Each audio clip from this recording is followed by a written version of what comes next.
जय हिंद दोस्तों, मेरा नाम उज्जवल कुमार है और मैं गाज़ियाबाद उत्तर प्रदेश में रहता हूँ।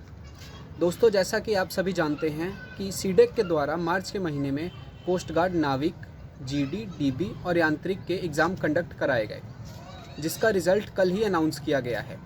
दोस्तों, मैं आपको बताना चाहता हूँ कि मैंने डीबी के लिए अप्लाई किया था, जिसे मैंने फ़र्स्ट अटैम्प्ट में ही क्लियर कर लिया है।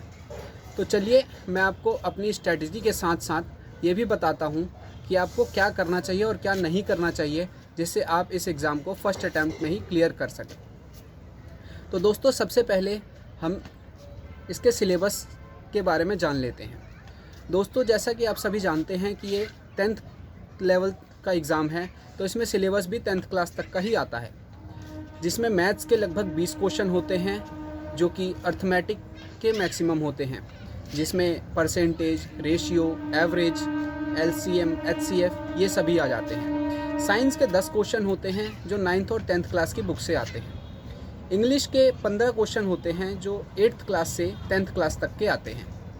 और रीजनिंग के 10 क्वेश्चन होते हैं और जीके के 5 क्वेश्चन होते हैं। तो अब हम सिलेबस जान चुके हैं, तो चलिए अब मैं अपनी स्ट्रैटेजी के बारे में बताता हूँ कि मैंने इस एग्ज़ाम के लिए कैसे प्रिपेयर किया। दोस्तों, मैं अपनी बुक्स के बारे में बताता हूँ और ऑनलाइन जहाँ से मैंने हेल्प ली उसके बारे में भी बताता हूँ। दोस्तों, एयरफोर्स की वाई ग्रुप की जो बुक आती है अरेंथ की, मैंने मैथ्स और रीजनिंग वहाँ से करी। और इंग्लिश के लिए केडी कैंपस की नीतू मैम की बुक आती है, वहाँ से इंग्लिश की तैयारी करी। उसके बाद जीके के लिए मैं परमार सर, जो कि एक यूट्यूब चैनल है, और एक सुपर फास्ट इंग्लिश एकेडमी है जो कि राम सर के द्वारा चलाई जाती है, ये इन दोनों चैनल्स की हेल्प से मैंने इंग्लिश और जीएस प्रिपेयर किया। दोस्तों आपको यूट्यूब पर बहुत सारे चैनल्स मिल जाएंगे, जो कि मैं ये नहीं कहता कि कोई टीचर अच्छा पढ़ाता है, कोई टीचर ख़राब पढ़ाता है। सभी टीचर अपने अकॉर्डिंग अच्छा पढ़ाते हैं। बस आपको ये डिसाइड करना है कि आपको किससे पढ़ना है। इन 2 टीचरों के बारे में जिनके बारे में मैंने बताया है, ये कम टाइम में अच्छा कंटेंट दे देते हैं, जिससे आपके लिए बहुत हेल्पफुल रहेगा और आपका टाइम वेस्ट नहीं होता। दूसरी बात,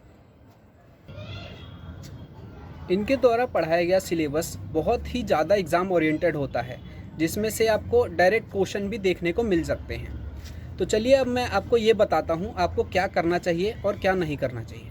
सबसे पहले आपको वो कौन कौन से स्टेप्स हैं जो आपको करने चाहिए। तो सबसे पहले आपको एग्ज़ाम ओरिएंटेड सिलेबस पढ़ना है। आपने ज़्यादा नहीं पढ़ना, एकदम डीप नहीं पढ़ना, आपने वही पढ़ना है जो एग्ज़ाम में आता है।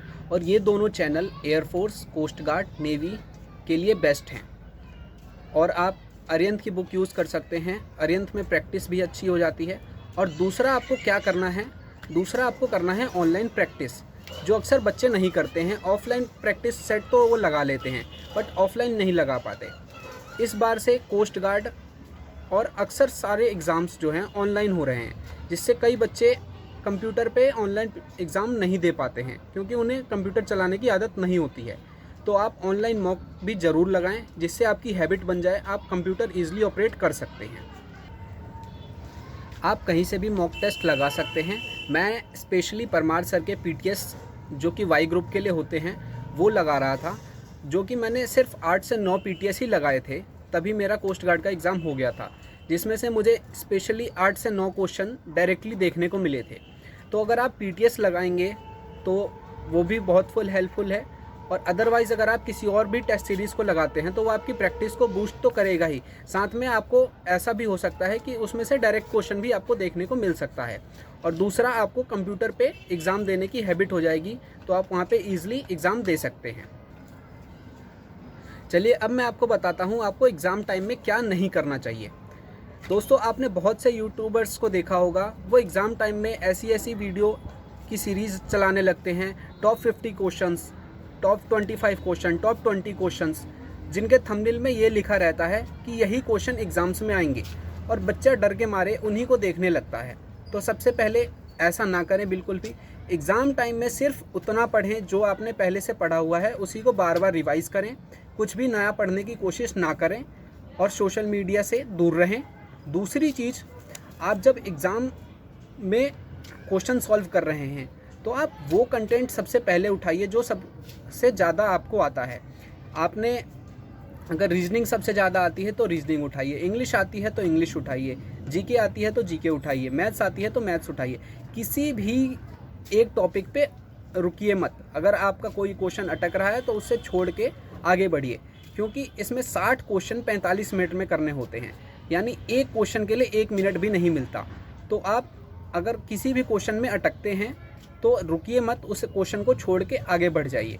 उस क्वेश्चन को हो सकता है आप बाद में कर दें, और ऐसा भी हो सकता है कि आप उस क्वेश्चन के चक्कर में अगर अटक गए तो आगे जो क्वेश्चन आपको आते हैं वो भी छूट जाएं। तो ये गलती बिल्कुल भी ना करें।